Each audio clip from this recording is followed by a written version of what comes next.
I'm Sarah, 34 years old, a high school teacher from Portland, and 3 weeks ago, I woke up in a hospital bed unable to move or speak, but I could hear everything, every whisper, every lie, every betrayal, and what I heard my husband and his mistress planning while standing over my dying body would change everything. This is my story, and I need to tell it because what happened to me could happen to anyone. But before I dive into this nightmare, please hit that like button and subscribe to my channel. Drop your country and what time you're watching in the comments below because this story gets absolutely insane and I want to know where all of you are watching from. Trust me, you're going to want to stick around for this one. So let me take you back to the beginning. My life before that hospital bed. Before the accident. Before I knew the truth about the man I'd been married to for 8 years, Marcus Chen. God, even saying his name now makes my stomach turn. But back then, I thought he hung the moon. We met in college. I was studying education. He was in business school. Marcus was charming, ambitious, driven. He had these big dreams of becoming a successful real estate developer, and honestly, he achieved them. By the time we'd been married 5 years, Marcus had built his own commercial real estate company from the ground up. We had the beautiful Craftsman house in the Pearl District. We took vacations to Hawaii and Europe. We talked about starting a family. I thought I knew this man. I thought I knew everything about him. I was teaching American literature at Lincoln High School, and I loved my job, loved my students. Loved coming home every day to what I thought was a happy marriage. Marcus would tell me about his deals, his clients, his projects. I'd tell him about my students' essays and the school drama. We had date nights every Friday. We had inside jokes. We had a life together. Or at least, I thought we did. About a year ago, Marcus hired a new assistant, Kelly Morrison.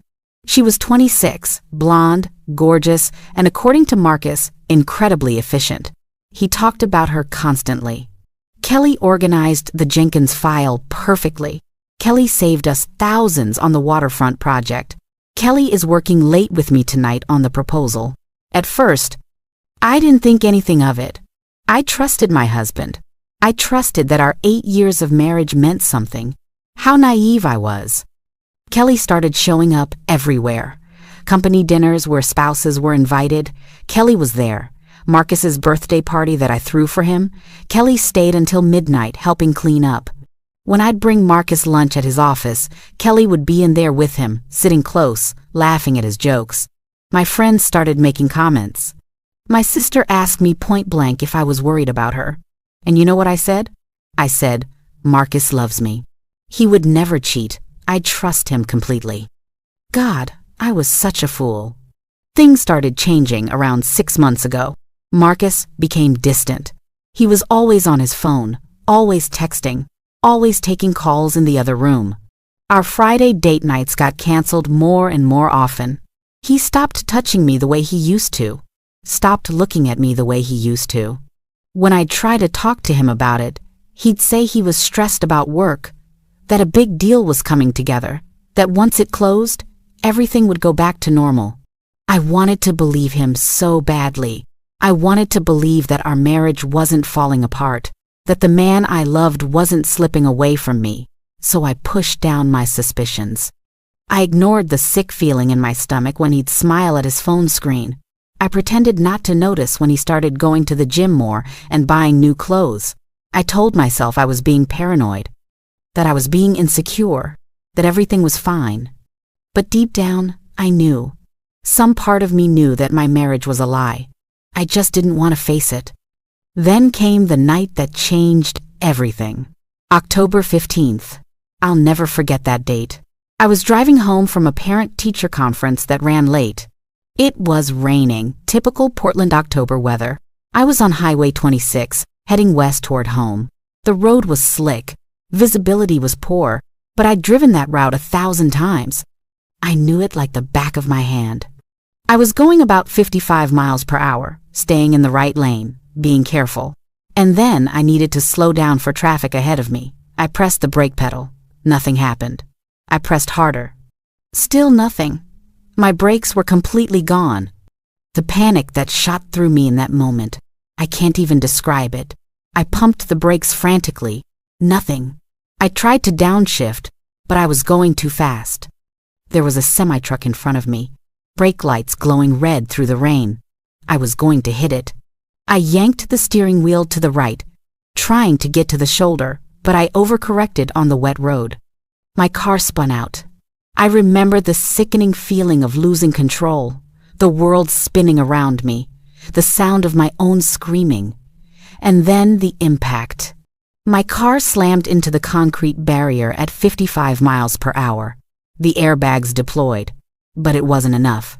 The driver's side of my car crumpled like paper. After that, everything went black. The next thing I remember is waking up. But waking up isn't the right term. I became aware. That's more accurate. I became aware that I existed, that I was somewhere, that something had happened to me, but I couldn't move, couldn't speak, couldn't even open my eyes at first. I could hear machines beeping, could hear voices around me, could feel something in my throat, making it hard to breathe, but I couldn't do anything about it. Terror doesn't even begin to describe what I felt. Imagine being conscious but trapped inside your own body, unable to scream, unable to call for help, unable to even let anyone know you're aware. It's a special kind of hell that I wouldn't wish on my worst enemy. Well, maybe on my worst enemy. Maybe on Marcus and Kelly. I found out later that I'd been in a coma for 3 days after the accident. Multiple broken ribs, collapsed lung, severe head trauma, fractured pelvis, internal bleeding. The doctors had to do emergency surgery just to keep me alive. When I finally regained consciousness, I had what's called locked-in syndrome, a rare neurological condition where you're fully conscious and aware, but almost completely paralyzed. You can't move, can't speak, can't even blink sometimes. But your mind is completely intact. You can hear everything, understand everything, feel everything. The doctors didn't know I was conscious. They thought I was in a vegetative state. They talked about me like I wasn't there, discussed my prognosis in clinical terms while standing right next to my bed. Minimal brain activity. Unlikely to regain consciousness. If she does wake up, severe brain damage is probable. Quality of life would be severely compromised. And Marcus. Marcus played the devastated husband perfectly. He was at my bedside constantly those first few days, or so the nurses told me later, holding my hand, talking to me, crying, telling me how much he loved me, how he couldn't lose me, how I had to fight to come back to him. What a performance. He should have won an Oscar. It was on the 4th day that I first heard her voice, Kelly, in my hospital room, with my husband. "How is she?" Kelly asked, her voice soft, concerned, playing the worried employee, I suppose. "No change," Marcus said, and I could hear the strain in his voice, but not the strain of grief, the strain of impatience. "I'm so sorry, Marcus," Kelly said. "This must be so hard for you." There was a pause, and then I felt it, the pressure on my bed shifting, someone sitting down next to me, and then Marcus's voice, closer now, closer to her. "I know this sounds terrible," he said quietly, "but part of me wonders if it would be better if she just didn't wake up. My heart would have stopped if it wasn't already hooked up to machines. Did I hear that right? Did my husband just say he wished I wouldn't wake up?" "Don't say that," Kelly whispered, but there was something in her voice, something that wasn't quite convincing. "I mean, look at her," Marcus continued. "Even if she does wake up, the doctor said she'd have severe brain damage. She wouldn't be Sarah anymore. She'd need round-the-clock care. It would be cruel to keep her alive like that." I wanted to scream. I wanted to thrash in the bed. I wanted to grab him by the throat and make him look at me and see that I was still here, still me, still alive and aware. But I couldn't move a single muscle. I was trapped, listening to my husband discuss why it would be better if I died. "When do you think—" Kelly started, then stopped. "When do I think what?" Marcus asked, Another pause. Then Kelly's voice, even quieter. When do you think they'll let you make the decision? About life support? Oh God. Oh God. They were talking about pulling my plug. About killing me.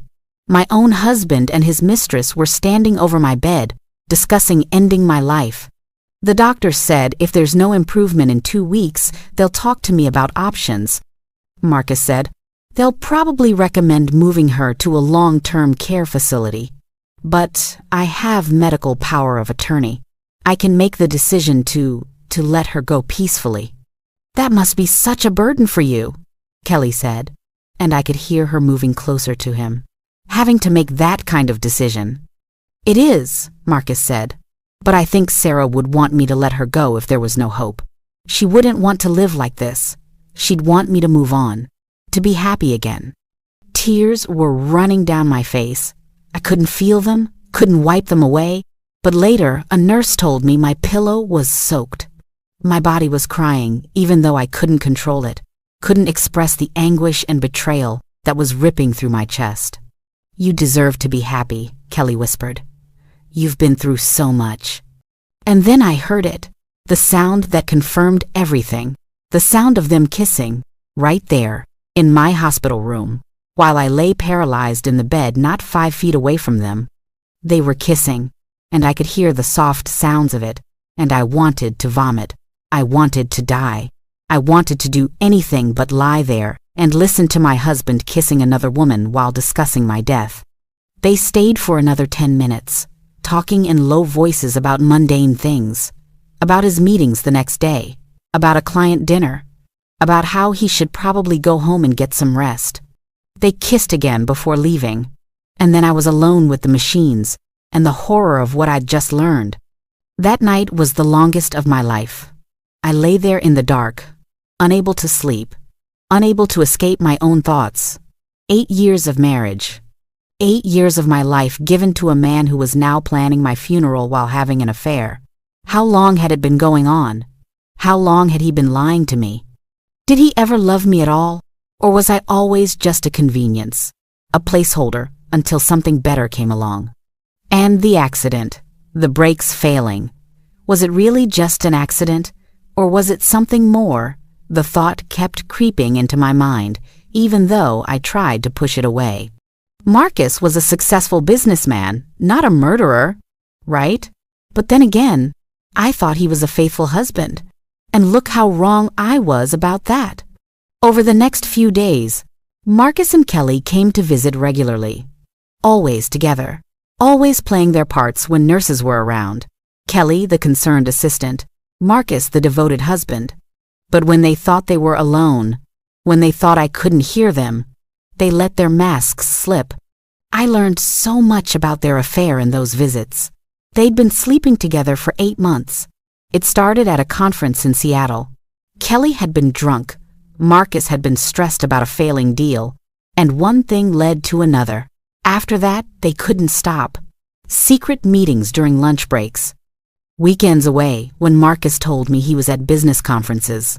Late nights at the office that were actually late nights at Kelly's apartment. I can't wait until we can be together publicly, Kelly said one afternoon. I'm so tired of sneaking around. Soon, Marcus promised her. Just a little longer, once everything is settled. Settled. That's what he called my death. Getting things settled. They talked about their plans. About how Marcus would sell our house. The house I'd loved. The house where we'd planned to raise children. And buy a condo downtown.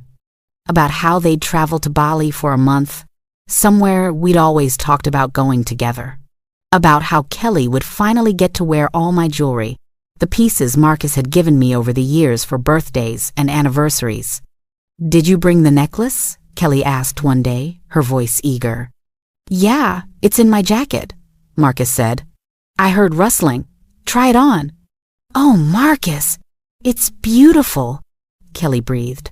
The diamonds are even bigger than they looked in the photos you showed me. That necklace, the diamond pendant he'd given me for our 5th anniversary. He'd told me he'd saved for months to buy it, had it custom made, told me it was a symbol of his eternal love for me. And now he was giving it to his mistress, while I lay paralyzed in a hospital bed. The rage I felt in that moment was unlike anything I'd ever experienced. It burned through me like acid. I wanted to kill him. I wanted to watch him suffer the way he was making me suffer. But all I could do was lie there and take it. Absorb every cruel word, every casual dismissal of our life together, every excited plan they made for their future, my future, built on my grave. It was on the 8th day after I woke up that things got worse. So much worse.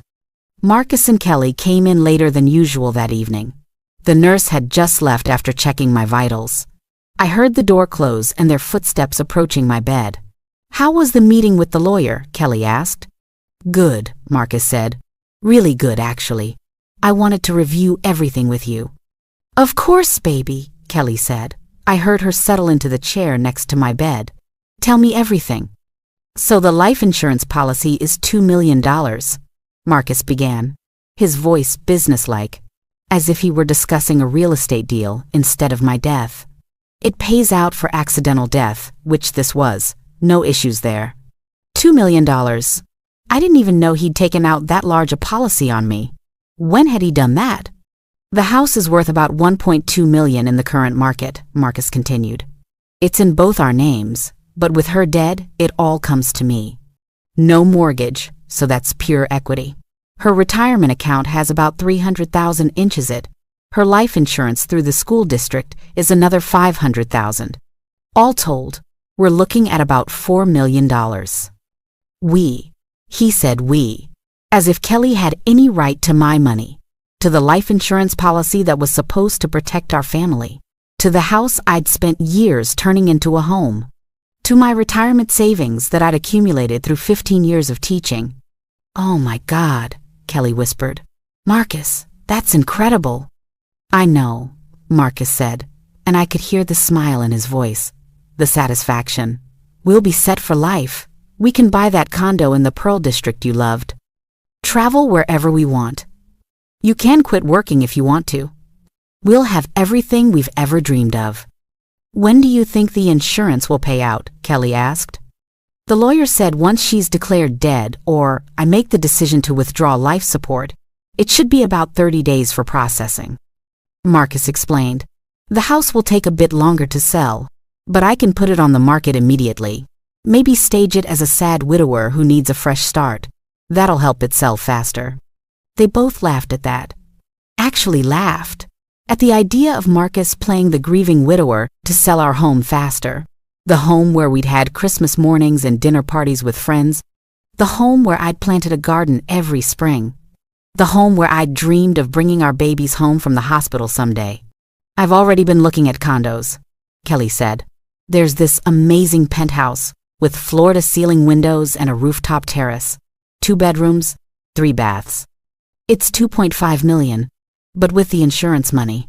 We can afford it easily," Marcus finished. "Send me the listing.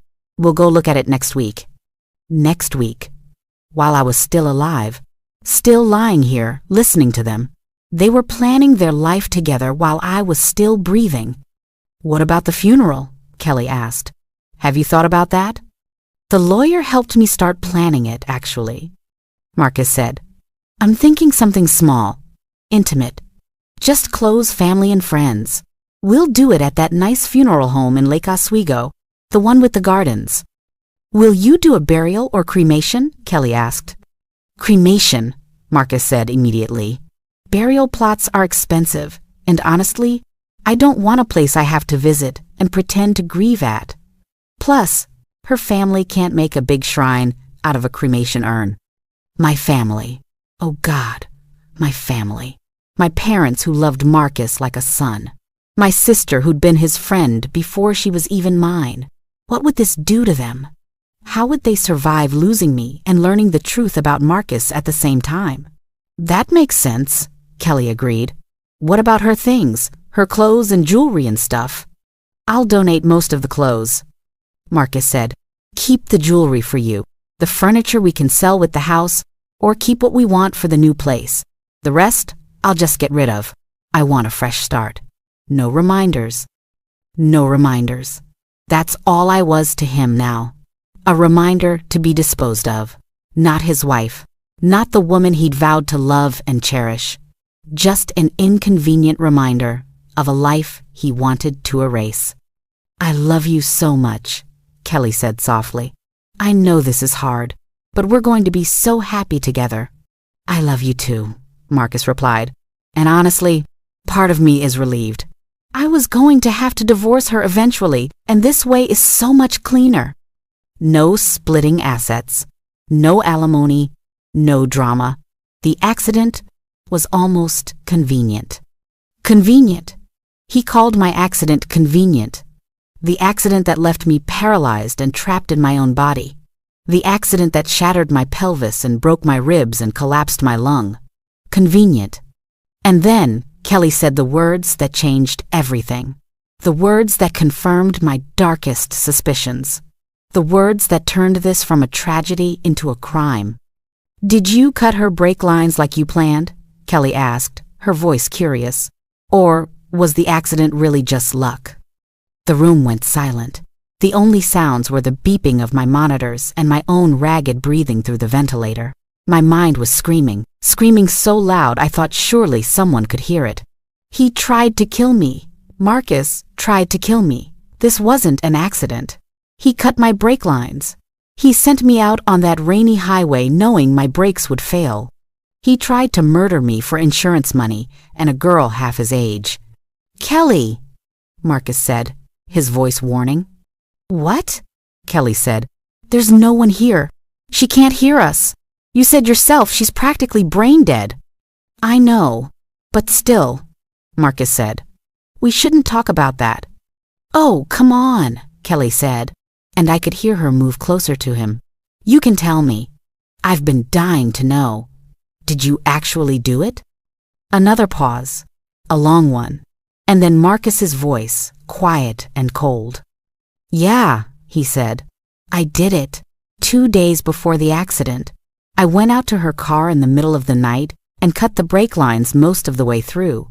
Weakened them enough that they'd fail under pressure, but not so much that she'd notice anything wrong right away. I knew she'd be driving home from that parent-teacher conference. Knew she'd be on the highway. It was supposed to look like an accident caused by the rain and bad road conditions. Oh my God. Oh my God. Oh my God. Oh my God. He really did it. He really tried to kill me, my husband, the man I'd loved, the man I'd trusted with my life. He'd crept out in the night and sabotaged my car and sent me to my death." "That's brilliant," Kelly said, admiration in her voice. "How did you know how to do it?" "YouTube," Marcus said, and he actually laughed. "There are tutorials for everything. I practiced on a junk car at a salvage yard first to make sure I knew what I was doing. The whole thing took maybe 20 minutes. 20 minutes. 20 minutes was all it took for him to plan and execute my murder. 20 minutes to destroy 8 years of marriage. 20 minutes to try to end my life." "Were you worried you'd get caught?" Kelly asked. "A little," Marcus admitted. "But brake failure in the rain is pretty common, especially on older cars. And Sarah's car was a 2015. Not brand new, but not old enough to raise too many questions. The police investigated it as just an accident. They didn't even check the brake lines closely because the whole front end was so destroyed." "God, you're smart," Kelly purred, "and brave. I don't know if I could have done it." "You didn't have to," Marcus said. "I did it for us, for our future, so we could be together without all the hassle of a divorce." They kissed again. I could hear them, could hear Kelly moan softly, could hear the rustle of clothing, and I had to lie there and listen to them celebrate my murder, my attempted murder. Because I wasn't dead. I was very much alive. And now I knew the truth. The rage and pain I felt in that moment was beyond description, beyond anything I'd felt before. It was a howling, shrieking hurricane inside my chest. I wanted to tear him apart with my bare hands. I wanted to make him feel every bit of pain he'd caused me. I wanted him to know that I'd heard everything, that I knew what he'd done, that he hadn't gotten away with it. But I couldn't move, couldn't speak, couldn't do anything but lie there with tears streaming down my face, drowning in the knowledge that my husband was a murderer and I was his intended victim. They stayed for another hour, making plans, discussing their future, kissing and touching while I lay 3 feet away from them. When they finally left, I was alone with my thoughts and my fury and the terrible knowledge of what Marcus had done. I had to find a way to tell someone, had to find a way to make them understand that I was still here, still conscious, still aware. But how? How could I communicate when I couldn't move or speak? When everyone thought I was in a vegetative state? The answer came the next day, and her name was Emma. Emma Rodriguez was a nurse in the ICU. She was young, maybe 30, with kind eyes and a gentle touch. She'd been taking care of me since I was moved out of intensive care, and she always talked to me while she worked. Unlike the other nurses who treated me like an object to be maintained, Emma treated me like a person. "Good morning, Sarah," she said as she came in that morning. "How are we doing today? Let's check your vitals and get you cleaned up, okay?" She moved around the room efficiently, checking the machines, adjusting my IV, making notes on her tablet, and then she leaned close to suction the ventilator tube in my throat, a routine procedure that happened several times a day. "This might be a little uncomfortable," she warned me, like she always did. "Just try to relax." And then she noticed. I saw her eyes widen as she looked at my face. "Sarah," she said, her voice uncertain, Are you crying?" I was. I was crying again. The tears I couldn't control, couldn't stop. The only way my body could express the torment I was experiencing. "Oh, honey," Emma said softly, reaching for a tissue to gently wipe my face. "I know this must be so scary for you, wherever you are." If I could have laughed bitterly, I would have. Wherever I was right here in this hell, listening to everything, feeling everything, unable to do anything about it. Emma finished cleaning my face and went back to her work, but I could see her glancing at me occasionally, a thoughtful look on her face. She was thinking about something. It was later that afternoon when she came back. During her regular rounds, she did her usual checks, and then she did something different. She pulled up a chair next to my bed and sat down, looking directly at my face. "Sarah," she said quietly, "I'm going to ask you something, and I know this might sound crazy, but can you hear me? If you can understand what I'm saying, try to blink, just once. Can you do that? Could I blink? I'd never tried. I'd been trapped in this body for over a week, paralyzed, unable to move. But maybe I could control my eyelids.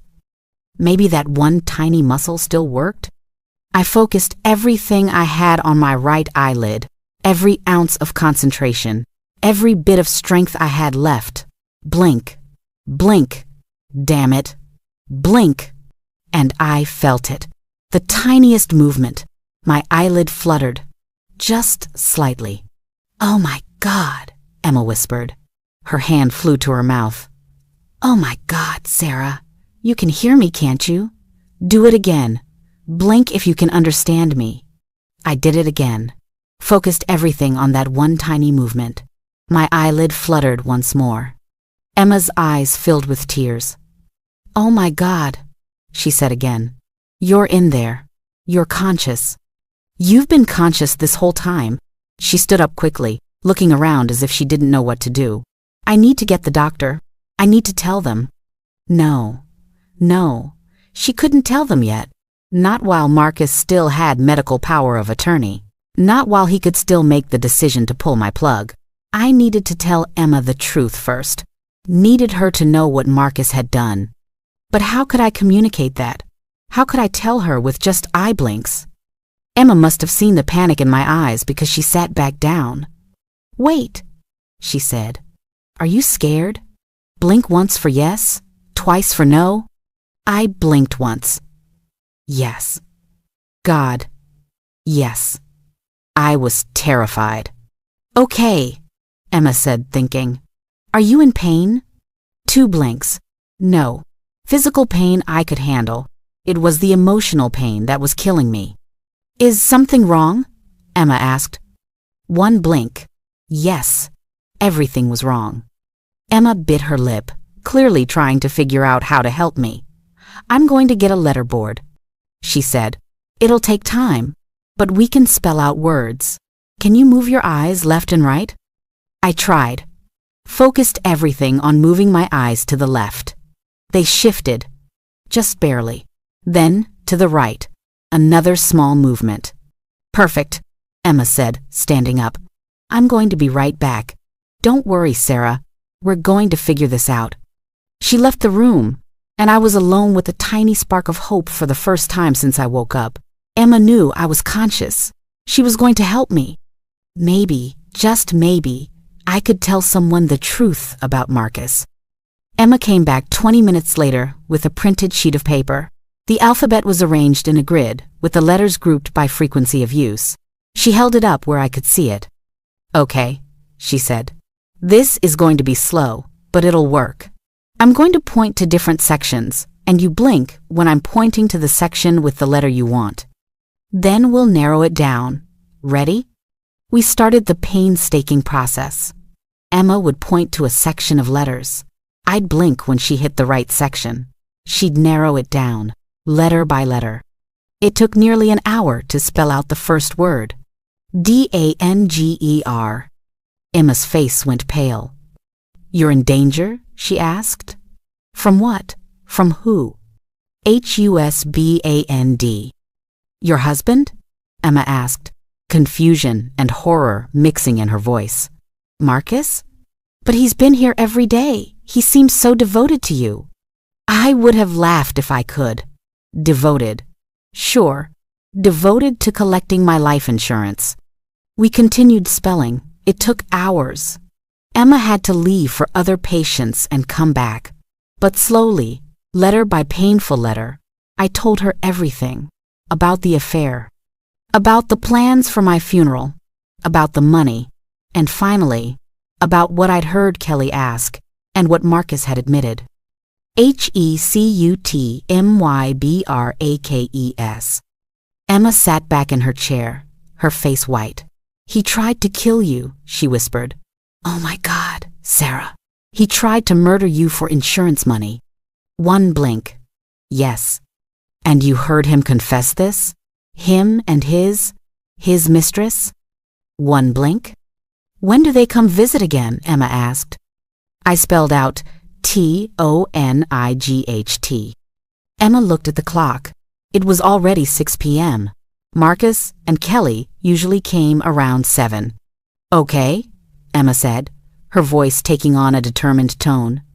Okay, I believe you, Sarah, and we're going to catch them. I'm going to record them. I'll hide my phone in here somewhere where it can pick up audio. And if they say anything incriminating, we'll have proof. She stood up and looked around the room, trying to find a good hiding spot. Finally, she tucked her phone behind the water pitcher on the table next to my bed, positioning it so the microphone was exposed but the phone itself was hidden. It's recording, she whispered to me. If they confess again, we'll have evidence. Just stay calm, okay? I'll be right outside if you need me. Emma left, and I was alone with the recording phone and my racing thoughts. Would they say anything incriminating? Or had that conversation yesterday been a one-time thing, a moment of carelessness that wouldn't be repeated? At 7:15 p.m., I heard the door open. Marcus and Kelly. Hey, baby, Marcus said, and I knew he was talking to me, performing for anyone who might be watching. How are you today? Any changes? Silence as he presumably checked the machines or looked at my chart. Still nothing, he said, and now his tone was different, flat, disappointed. It's been almost 2 weeks, Kelly said. When can you talk to the doctors about, Soon, Marcus said. The neurologist is supposed to give me his full assessment tomorrow. If he confirms there's no brain activity and no chance of recovery, I can make the decision to withdraw life support. And then? Kelly asked. And then we wait, Marcus said. She'll pass within a few hours once we remove the ventilator. Then we start the process of settling everything. They were talking about killing me. Right there in front of me, they were casually discussing removing the machines that were keeping me alive, and they had no idea I could hear every word. That Emma's phone was recording every word. "I can't wait to start our life together," Kelly said. "Really start it, without sneaking around." "Me too," Marcus said. "You know what I was thinking?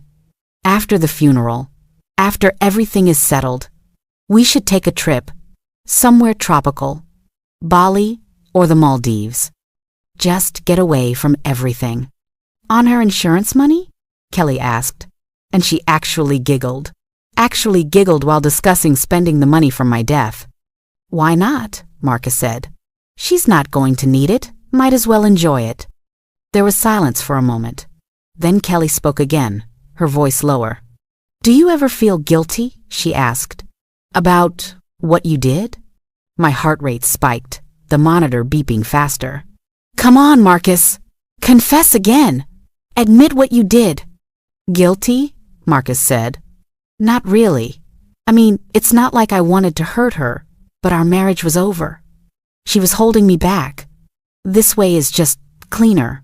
She doesn't suffer through a divorce. I don't lose half my assets, and you and I get to be together. It's better for everyone." "But you killed her," Kelly said. "Or tried to. Doesn't that bother you at all?" "Say it," I thought. "Say you cut the brake lines. Admit it out loud one more time."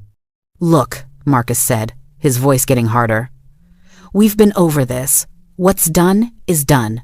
The brake lines were already pretty worn. I just helped them along. It's not like I shot her or something. It was quick, mostly painless. She probably barely knew what was happening before the crash." There it was. Not quite as explicit as before, but close enough. He'd admitted to tampering with my brakes, to causing the accident, to trying to kill me. "You're right," Kelly said. "I'm sorry. I don't know why I'm being weird about this. It's just being in here with her like this. It feels creepy." "We don't have to stay long," Marcus said. "Just long enough to look concerned if anyone asks. Then we can go back to your place." They stayed another 10 minutes, talking about mundane things. A client meeting, a movie Kelly wanted to see, what they were going to have for dinner. Just a normal couple having a normal conversation, except they were standing over the body of the woman one of them had tried to murder. When they finally left, I wanted to sob with relief. We had it. Emma's phone had recorded everything. Marcus's admission about helping my brake lines along.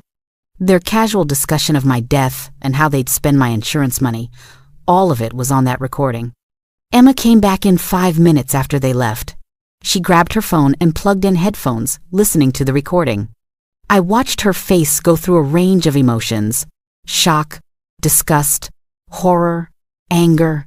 When she finished, she looked at me with tears in her eyes. "I'm so sorry," she said. "I'm so sorry this happened to you.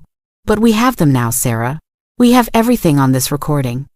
I'm going to call the police and your family. We're going to make sure Marcus pays for what he did to you." One blink. Yes. Thank God, yes. "But first," Emma said, "I need to talk to the doctor. You have locked-in syndrome, Sarah. You're fully conscious. Your brain is fine. You just can't move. The doctors need to know this immediately because it changes everything about your care and your prognosis. And more importantly, it means Marcus can't make any decisions about withdrawing life support. You're a conscious patient. You have rights." Emma left to get the neurologist, and I was alone with the overwhelming relief of finally being heard, of finally having someone who knew the truth, who believed me, who was going to help me. Dr. Patel, the neurologist, came in with Emma 20 minutes later. He was a middle-aged man with graying hair and intelligent eyes. Emma must have briefed him, because he came straight to my bed with a penlight and that letterboard. "Sarah," he said gently, "Nurse Rodriguez tells me you've been communicating with her, that you can hear and understand us. I'm going to do some tests, okay? Just follow my instructions as best you can." He ran through a series of tests, asked me to blink on command, to move my eyes in different directions, to blink once for yes and twice for no to various questions. Each tiny movement I could make seemed to excite him more.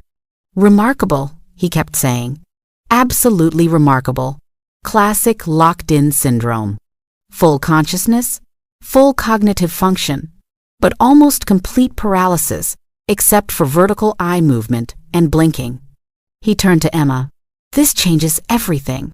We need to run a full neurological workup immediately, and we need to notify her family.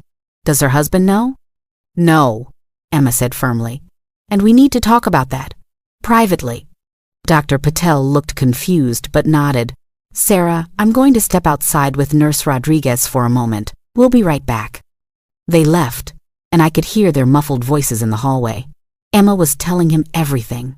About the affair, about the plan to withdraw life support, about the recording, about Marcus's confession that he'd cut my brake lines. When they came back in, Dr. Patel's face was grave. He looked at me with a mixture of compassion and horror.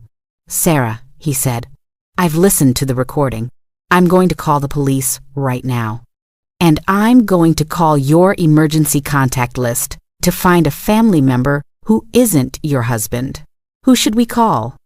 My sister. I needed my sister. Emma helped me spell out her name and number using the letterboard. Jennifer, and then the phone number, digit by painful digit. Dr. Patel made the call. I couldn't hear what Jennifer said on the other end, but I heard his side of the conversation. Miss Chen? This is Dr. Patel from Oregon Health and Science University. I'm calling about your sister, Sarah. Yes, she's stable.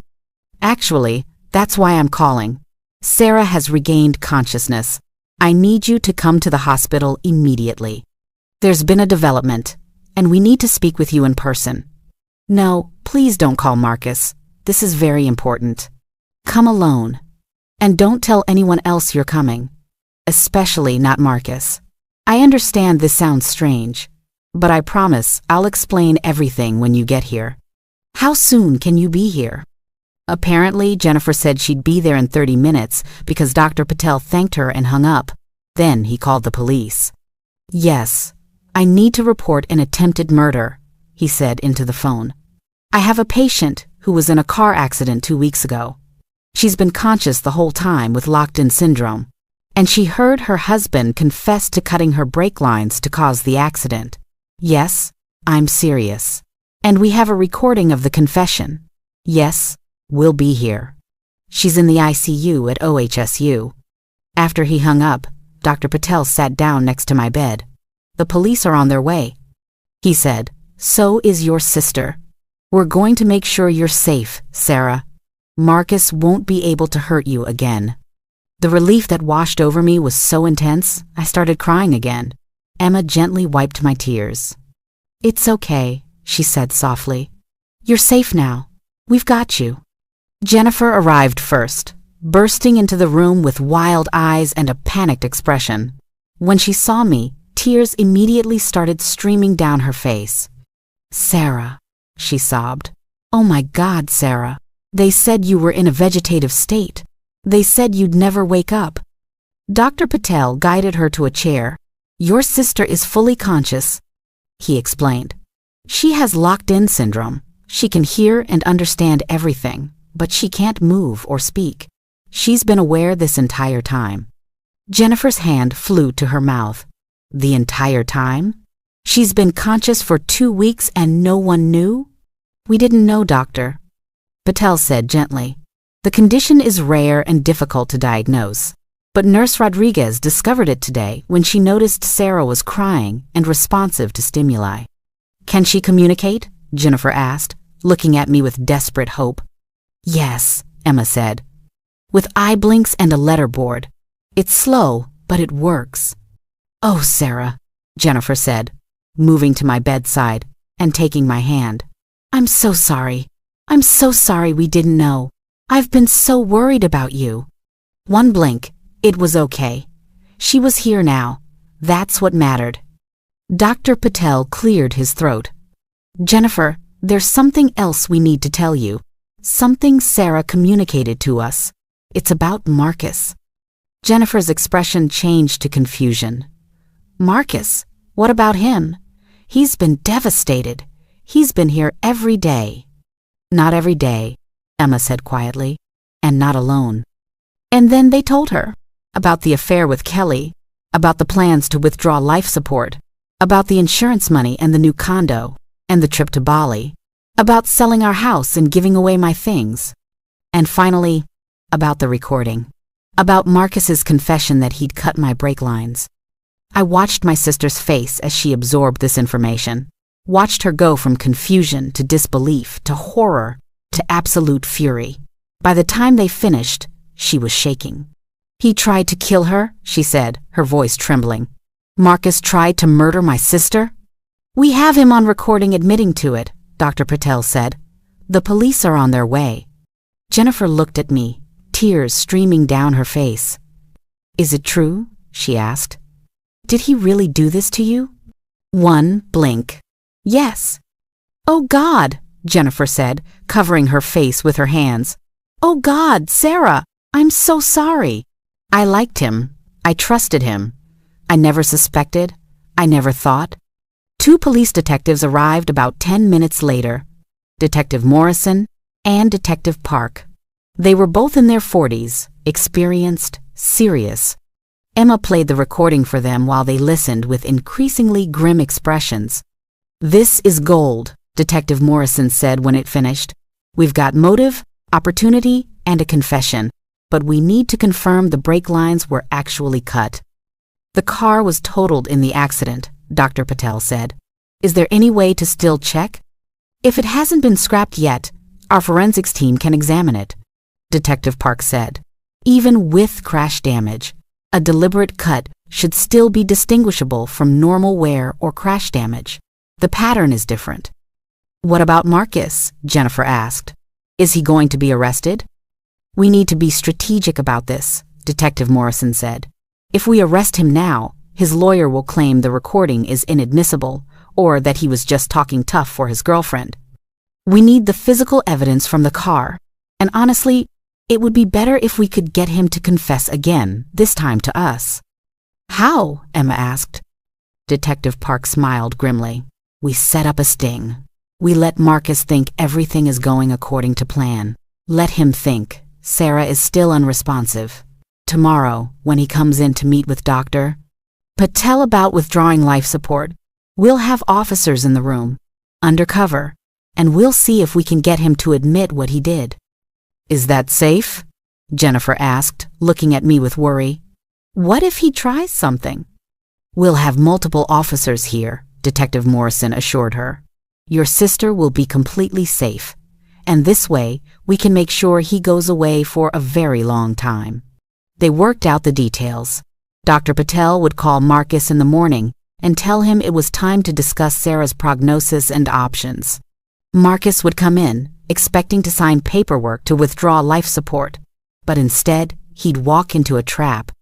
Sarah, Detective Park said, coming to stand by my bed. I know this is frightening, but can you be brave for one more day? Can you pretend to still be unresponsive when Marcus comes tomorrow? We need him to feel confident, safe. That's when people get careless and admit things. One blink. Yes, I could do it. I could lie there and let Marcus think he was getting away with murder for one more day, if it meant he'd spend the rest of his life in prison. You're incredibly brave, Detective Park said. We're going to get justice for you, I promise. Jennifer stayed with me that night. The nurses brought in a recliner so she could sleep in my room. She held my hand and talked to me for hours, telling me about everything that had happened in the 2 weeks since the accident, about how worried everyone had been, about the prayer vigils at my school, about our parents, who were on a cruise in Alaska and didn't even know about the accident yet because Jennifer hadn't wanted to worry them until there was news. I'll call them tomorrow, Jennifer said, after Marcus is arrested. I can't tell them everything over the phone. They'll need to be here. They loved Marcus too. This is going to destroy them. It was going to destroy a lot of people. My parents, my friends, my colleagues at school, everyone who thought Marcus was this wonderful, devoted husband. Everyone who'd comforted him and told him how sorry they were for his loss, they were all going to find out the truth. But right now, I didn't care about their feelings. I cared about justice, about making Marcus pay for what he'd done to me. For the 2 weeks of hell he'd put me through, lying paralyzed while he planned my funeral, for trying to kill me, for betraying 8 years of marriage for money and a younger woman. The rage still burned in me, would probably always burn in me, but now it had a purpose. Now it had a direction. Marcus was going to prison, and I was going to make sure of it. The next morning, Dr. Patel called Marcus at 9 a.m. I couldn't hear the conversation, but I heard Dr. Patel's side of it. "Mr. Chen, this is Dr. Patel. I need you to come in today at 2 p.m. It's time we had a serious discussion about Sarah's prognosis and your options moving forward." "Yes, I'm afraid there's been no change. I'll explain everything when you get here. Please come alone. We'll need to discuss some difficult decisions." Marcus apparently agreed because Dr. Patel thanked him and hung up. He looked at me and Jennifer. "He's coming at 2, he said. "The police will be here by 1:30 to set up." Those hours crawled by. Jennifer held my hand. Emma came in and out, checking on me, offering encouragement. The detectives arrived at 1:30 as promised, along with 2 uniformed officers who would wait outside the room. Detective Morrison and Detective Park positioned themselves near the door, where they could observe but wouldn't be immediately visible to Marcus when he entered. They put a small recording device on Dr. Patel's coat pocket, another one on Emma's scrubs. They were taking no chances. Everything Marcus said would be recorded from multiple sources. At 1:55, Jennifer kissed my forehead. "You can do this," she whispered. "Just stay still, stay calm, let him hang himself." She left the room reluctantly, going to wait with the uniformed officers in the hallway. It would just be me, Dr. Patel, Emma, and the 2 detectives hiding near the door when Marcus arrived. At 2:03 p.m., I heard his footsteps in the hallway, heard his voice thanking a nurse for directions. And then the door opened, and Marcus walked into the room. He looked tired, stressed. There were dark circles under his eyes. Good. I hoped he wasn't sleeping well. I hoped guilt was eating him alive. Though I doubted it. Marcus had proven himself to be a psychopath. He'd probably just been stressed about pulling off his plan. "Dr. Patel," Marcus said, shaking the doctor's hand. "Thank you for meeting with me." "Of course," Dr. Patel said. "Please sit down. We need to discuss Sarah's condition." Marcus sat in the chair next to my bed, the same chair Kelly had sat in when they'd discussed buying a condo with my insurance money. He looked at me with what I'm sure he thought was a sad expression. "How is she?" he asked. "There's been no change," Dr. Patel said. "I've conducted extensive neurological testing. The scans show minimal brain activity. She's not responsive to stimuli. In my professional opinion, she's in a persistent vegetative state with no likelihood of recovery." I wanted to scream at the lie, wanted to open my eyes and show Marcus that I was very much aware, very much alive, very much about to destroy him, but I stayed still, kept my breathing even, played dead like the corpse he wanted me to be. "I see," Marcus said quietly. "So what are my options?" "You have medical power of attorney," Dr. Patel said, "which means you can make the decision about continuing life support or withdrawing it. If we remove the ventilator, Sarah would pass within a few hours. It would be peaceful. She wouldn't feel any pain." "And you think that's the right decision?" Marcus asked. "To let her go?" "Say it," I thought. "Say you want me dead. Give them a reason to be suspicious." "I think it's your decision to make," Dr. Patel said carefully. "But I can tell you that her quality of life, even if she were to miraculously wake up, would be severely compromised. She'd need round-the-clock care. She'd likely have significant cognitive impairment. She wouldn't be the Sarah you knew." Marcus nodded slowly. "Sarah and I talked about this once," he said. "Years ago, she told me she'd never want to be kept alive by machines, that if something like this ever happened, she'd want to be let go with dignity." Liar. We'd never had that conversation. I'd never told him anything like that. He was making it up to justify killing me. Did she have that in writing? Dr. Patel asked. A living will or advance directive?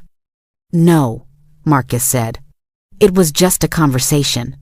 But I know what she would want. And honestly, seeing her like this for the past 2 weeks, it's been torture. For both of us. I think it's time to let her go. Are you sure? Dr. Patel pressed. This is a permanent decision.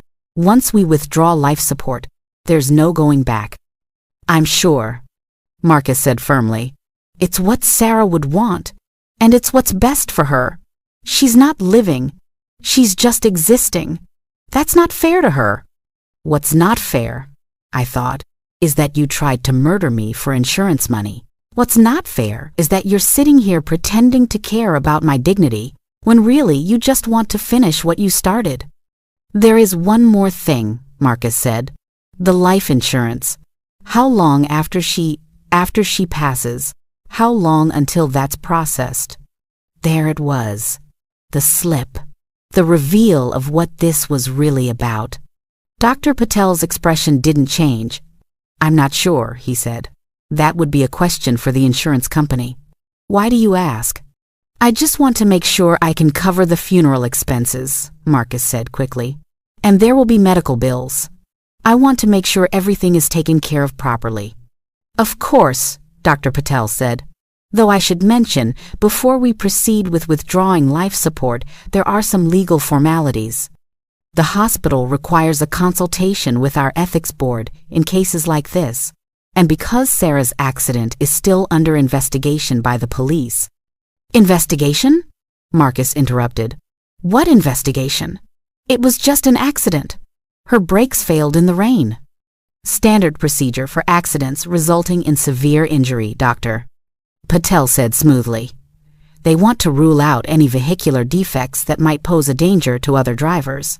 I believe they're examining her car's brake system. I could see Marcus's face go pale. They're examining the brakes? Yes, Dr. Patel said. Just routine. Nothing to worry about. Unless there was something wrong with them that would have caused the failure. This was it. The moment of truth. Would Marcus panic? Would he say something incriminating? No, Marcus said, but his voice was strained. Nothing wrong with them. They were just old, worn out. Were they? Dr. Patel asked. Forgive me, but I thought Sarah's car was only from 2015. That's not very old for brake failure, is it? It was a used car, Marcus said quickly. Who knows what condition it was in? Look, what does this have to do with withdrawing life support? Nothing really, Doctor. Patel said. I'm just trying to understand the accident. It must have been terrifying for you. Getting that call. Finding out your wife had been in such a terrible crash. It was, Marcus said. The worst day of my life. I bet. I bet it was terrible when your murder plan only half worked and left me alive to potentially identify you as the culprit. Detective Morrison stepped forward from his position near the door. Actually, Mr. Chen, I'd like to hear more about that. Marcus jumped, turning to see the detective for the first time. Who are you? Detective Morrison, Portland Police. He showed his badge. I'm investigating your wife's accident. Do you have a few minutes to answer some questions? I already talked to the police, Marcus said, right after the accident. I know, Detective Morrison said, but some new information has come to light. For instance, did you know that brake line failure in a 2015 vehicle is extremely rare, especially in a car that's been regularly maintained? And Sarah's car was maintained regularly, wasn't it? You took it in for oil changes every few months? Yes, I think so, Marcus stammered. You think so? Detective Morrison pressed. You don't remember? Because according to the maintenance records from her dealership, the car had just been serviced 3 weeks before the accident. Everything checked out fine, including the brakes. Marcus stood up. I don't know what you're implying, but I don't have to answer these questions. If you want to talk to me, you can contact my lawyer. That's your right, Detective Morrison said. But I thought you'd want to help us figure out what happened to your wife, unless you already know what happened? Of course I don't know, Marcus said, his voice rising. Her brakes failed. That's what happened. It was an accident. Was it? Detective Park said, stepping forward now too. Because we examined the wreckage yesterday, and our forensics team found something interesting. The brake lines weren't just worn. They were deliberately cut, partially severed so they'd fail under pressure. Someone sabotaged your wife's car, Mr. Chen. Someone tried to kill her. Marcus's face went from pale to ashen. That's impossible. Who would want to hurt Sarah? She's a teacher. Everyone loves her. That's what we're trying to figure out, Detective Morrison said. Who had access to her car? Who knew her schedule? Who would benefit from her death? I don't know, Marcus said. But he was sweating now. I could see beads of perspiration on his forehead. Really? Detective Park said. Because I can think of someone. Someone who had access to her car every night. Someone who knew she'd be driving on the highway that night. Someone who would collect millions of dollars in insurance money if she died. You think I did this? Marcus said, his voice incredulous. You think I tried to kill my own wife? That's insane. I love Sarah. I've been here every day praying for her to wake up. Have you? Detective Morrison said. Because we have witnesses who say you've been spending most of your time here with your assistant, Kelly Morrison, and that the two of you seem very close. Marcus's jaw clenched. Kelly is a colleague, a friend. She's been supporting me through this difficult time. Is that all she is? Detective Park asked. Just a colleague? Because we have reason to believe you and Miss Morrison have been having an affair for the past 8 months. That's a lie, Marcus said. Who told you that? Your wife, Detective Morrison said quietly. The room went silent. Marcus stared at the detective. What? Your wife told us, Detective Morrison repeated. About the affair, about your plans to withdraw life support, about the insurance money, about the condo in the Pearl District, about your trip to Bali. She told us everything, Marcus. That's impossible, Marcus said, but his voice was shaking now. She can't talk. She's brain dead. You said so yourself. He looked at Dr. Patel, desperate for confirmation, but Dr. Patel just looked back at him steadily. I said she was in a persistent vegetative state, Dr. Patel said. I lied. What? Marcus said. Your wife has locked-in syndrome, Dr. Patel explained. She's been fully conscious this entire time. She can hear everything. Understand everything. She just can't move or speak, but she can communicate, and she's told us everything you said to Kelly Morrison in this room over the past 2 weeks. Everything about the affair, about the insurance money, about planning her funeral while she was still alive, and most importantly, about how you cut her brake lines. Marcus stumbled backward. No, he said. No, she can't. I never. You never what? Detective Park said. Never cut her brake lines? Because we have you on recording saying you did exactly that. Want to hear it? Detective Morrison pulled out his phone and played the audio. Marcus's voice came through clearly. Yeah, I did it. 2 days before the accident. I went out to her car in the middle of the night and cut the brake lines most of the way through. Weakened them enough that they'd fail under pressure, but not so much that she'd notice anything wrong right away. Marcus's face crumpled as he heard his own confession played back to him. Where did you get that? He whispered. From your wife? Detective Morrison said. She had help recording it. Turns out, when you're planning to murder someone, you should probably make sure they're actually unconscious before you confess. Marcus looked at me then. Really looked at me, and I let him see it. Let him see my eyes, track his movement. Let him see that I was aware, that I'd heard everything, that I'd been conscious for every cruel word, every betrayal, every moment of his performance as the devoted husband. Sarah? He said, his voice breaking. You've been awake? I blinked. Once, deliberately, yes. Oh God, Marcus said. Oh God, Sarah, I can't explain. It wasn't. I didn't mean. Marcus Chen, Detective Morrison said, pulling out handcuffs. You're under arrest for the attempted murder of Sarah Chen. You have the right to remain silent. Marcus didn't seem to hear the Miranda warning. He was still staring at me, his face a mask of horror. Sarah, please, he said as Detective Park pulled his arms behind his back. Please, it wasn't supposed to be like this. I didn't want you to suffer. It was supposed to be quick. You weren't supposed to feel anything. Please, you have to understand. Mr. Chen, stop talking, Detective Morrison said sharply. Anything you say can and will be used against you in court. But Marcus couldn't stop. I loved you, he said, tears streaming down his face now. I did love you, Sarah. But things changed. I changed. Kelly and I. We just fit together. And I couldn't afford a divorce. The business was underwater. I needed that insurance money. I needed to start over. Please, try to understand.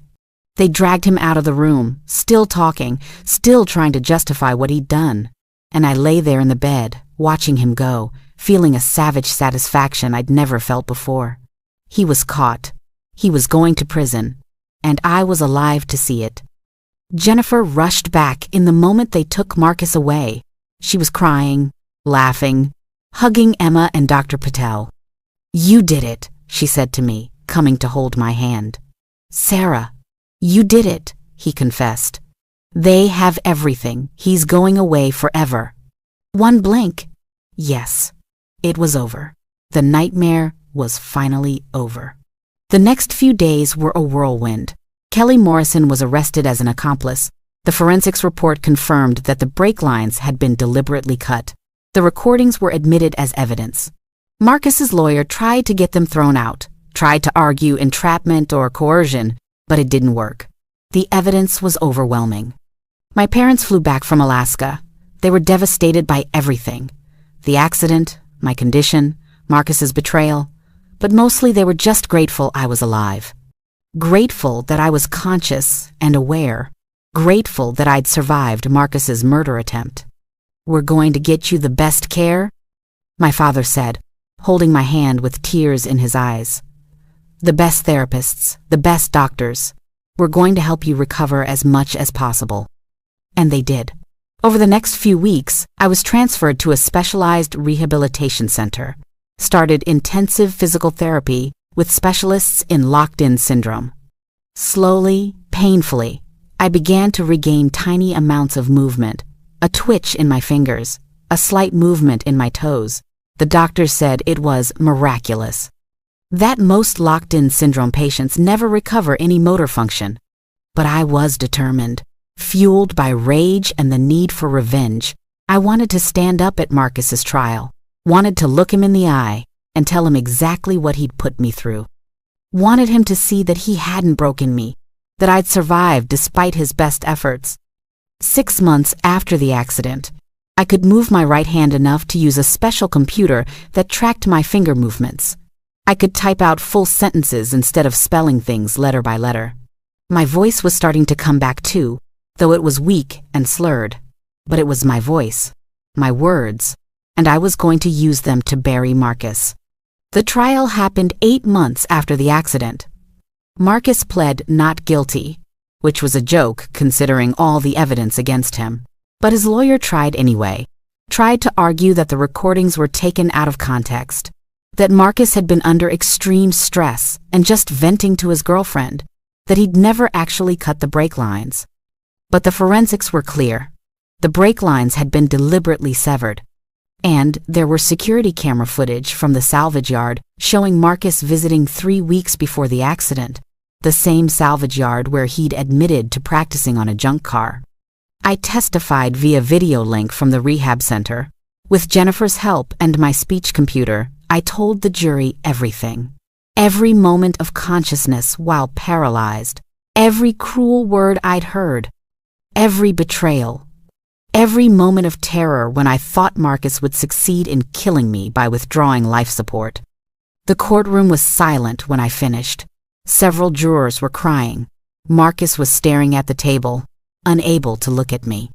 Kelly, sitting in the gallery after pleading guilty to lesser charges in exchange for testimony, was sobbing into her hands. The jury deliberated for less than 3 hours. Guilty on all counts: attempted first-degree murder, insurance fraud, and conspiracy to commit murder.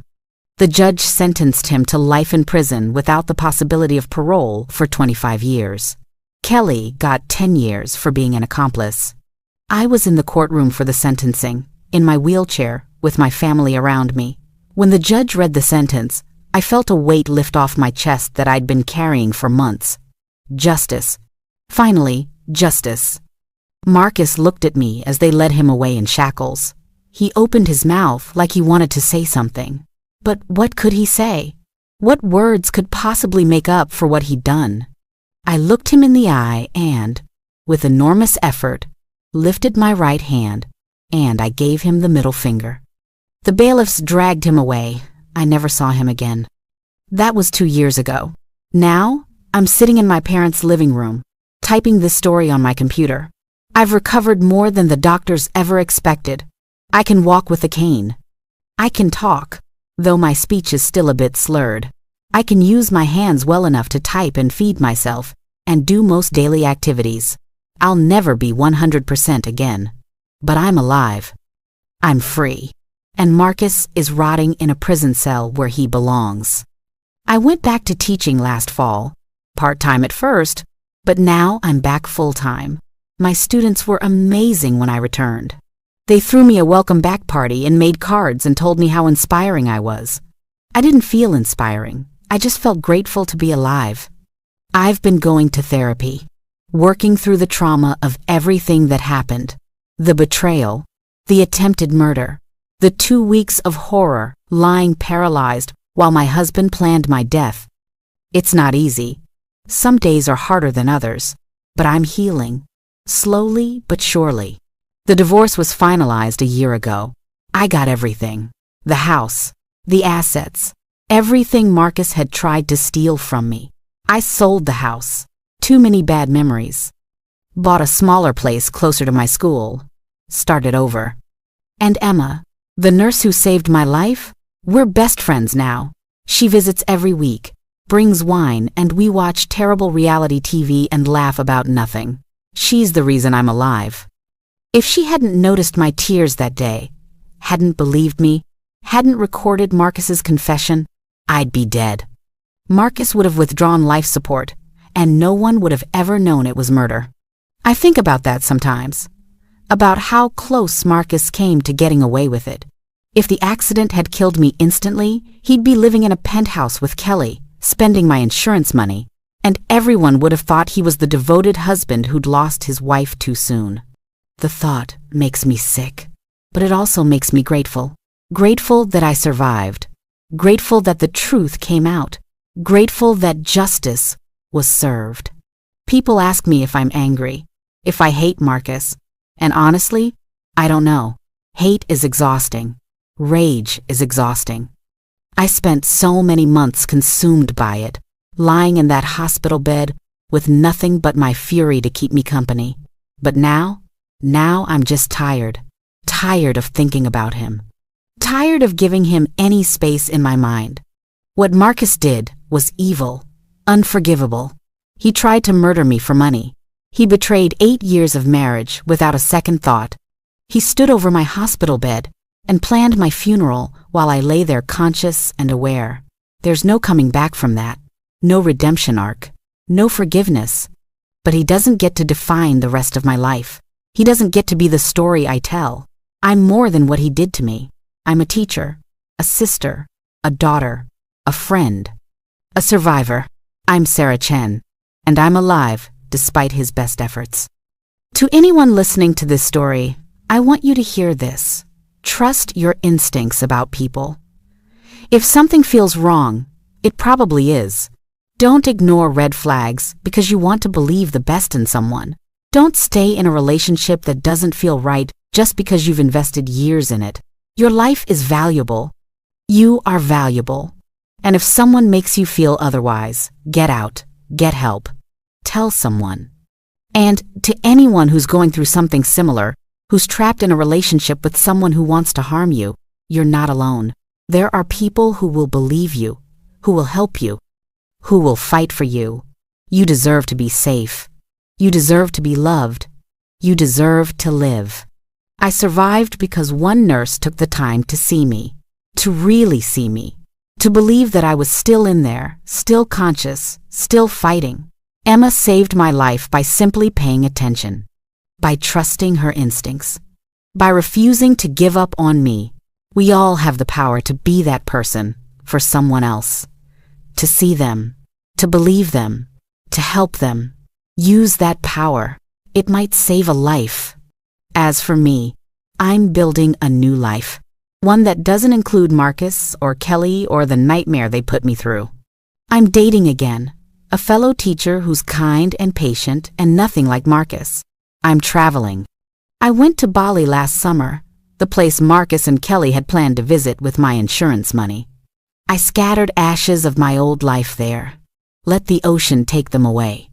I'm not the same person I was before the accident. How could I be? I've been through hell and back. I've experienced things I wouldn't wish on my worst enemy. I've stared death in the face and survived. That changes you, hardens you in some ways, but also makes you appreciate the little things more. A sunrise, a good cup of coffee, a student who finally understands a difficult concept, a friend who makes you laugh until you cry. Life is precious. Life is short. And I'm not wasting another second of mine on hatred or fear or the shadow of what Marcus tried to do to me. I'm free. I'm alive. And every day I wake up is a victory. Marcus wanted me dead, but I'm still here. Still breathing. Still fighting. Still living. And I'm going to live the best damn life I can, just to spite him. That's my revenge. Not hatred, not wishing him harm in prison, just living, thriving, being happy despite what he did to me. They say living well is the best revenge. I plan to test that theory thoroughly. And to Marcus, if you ever somehow hear this story from whatever cell you're rotting in, I hope every day you're reminded that you failed. I hope you lie awake at night knowing that I'm out here living my best life while you're trapped behind bars. I hope the other inmates know exactly what you did, that you tried to murder your wife for insurance money, like the coward you are. I hope you have decades to think about how spectacularly your plan backfired. How your greed and selfishness cost you everything. Your freedom, your reputation, your future. You thought you were so smart, so clever, cutting my brake lines and making it look like an accident. But you underestimated me. You underestimated my will to survive. You underestimated that someone would actually care enough to notice I was still conscious. And most of all, you underestimated how stupid you were to confess your crime while standing over my supposedly unconscious body. I want you to know that every happy moment I have from now on is a testament to your failure.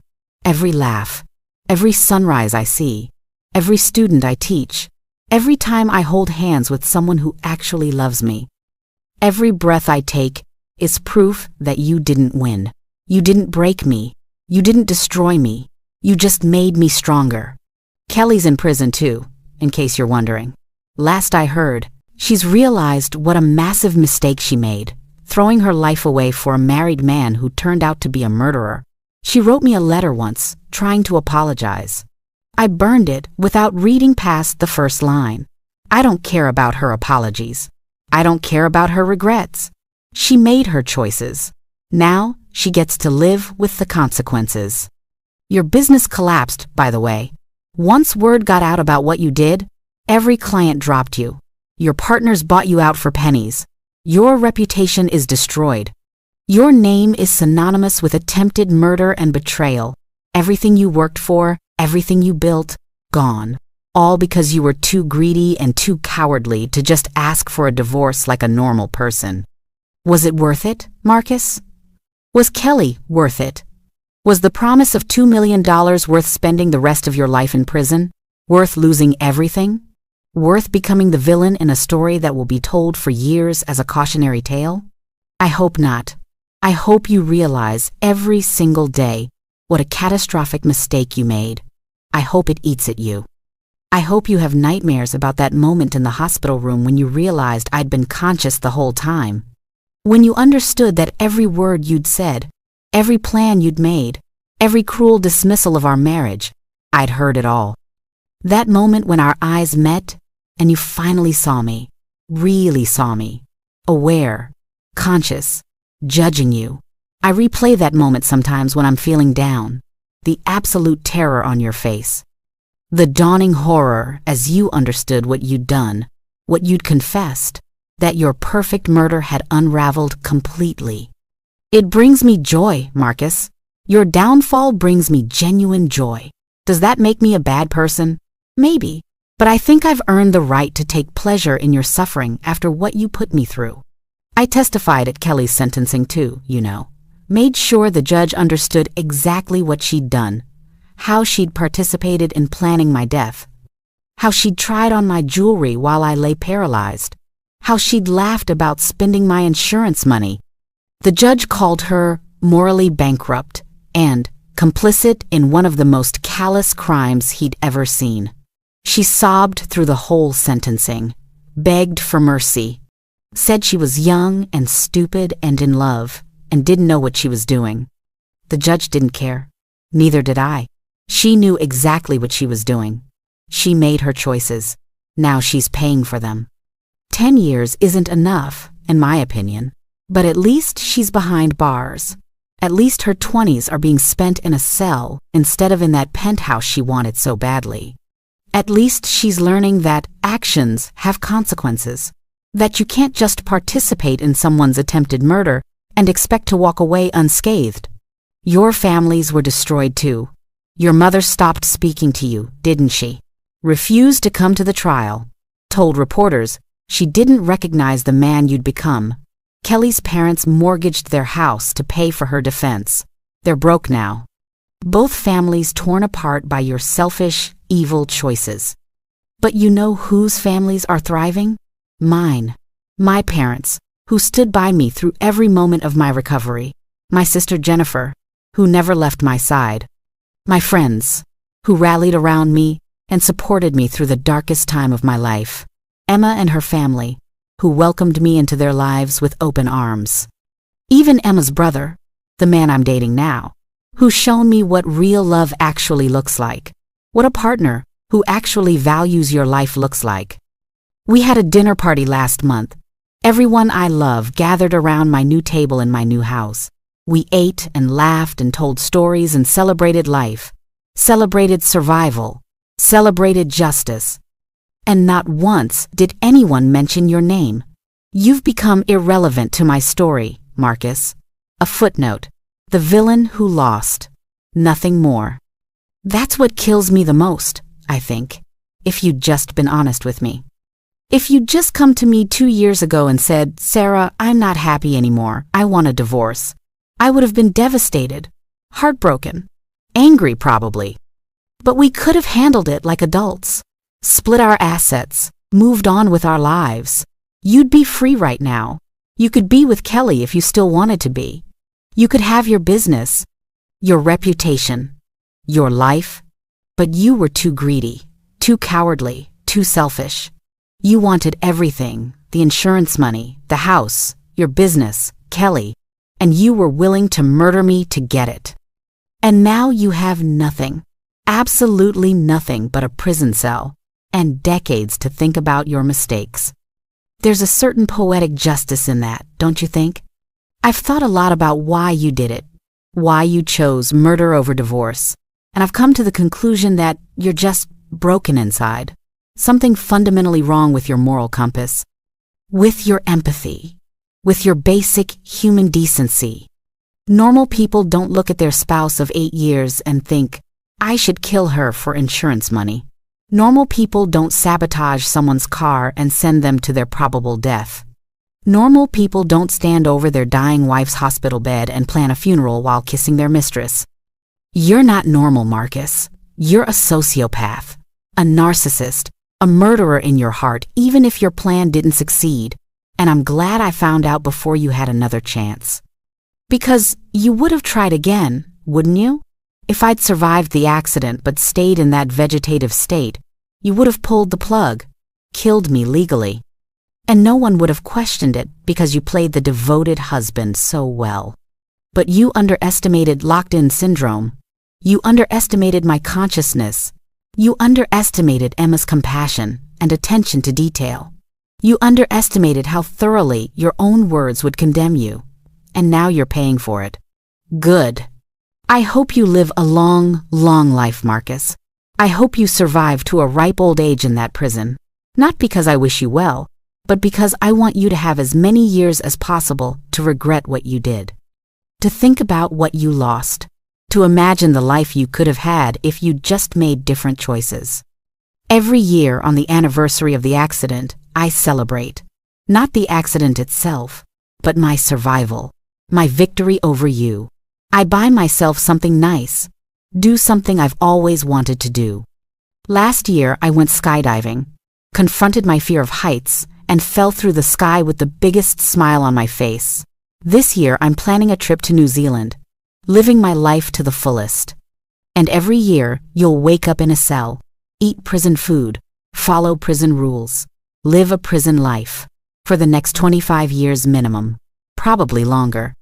Because even after you're eligible for parole, I'll be there at every hearing, testifying, reminding the board exactly what you did, making sure they understand that you're still a danger. Still a manipulative, selfish murderer who doesn't deserve freedom. I'll be your worst nightmare, Marcus. The ghost you can't escape. The victim who survived to make sure you never hurt anyone else. You wanted to erase me from your life, to make me disappear so you could start fresh. But instead, I'm the only thing you have left, the only thing that matters in your story. You're the man who tried to murder his wife and failed. That's your legacy. That's what you'll be remembered for. Not your business success, not your ambitions. Just your spectacular failure as a human being. And me? I'm the woman who survived, who fought back, who got justice. That's my legacy, and I'm okay with that.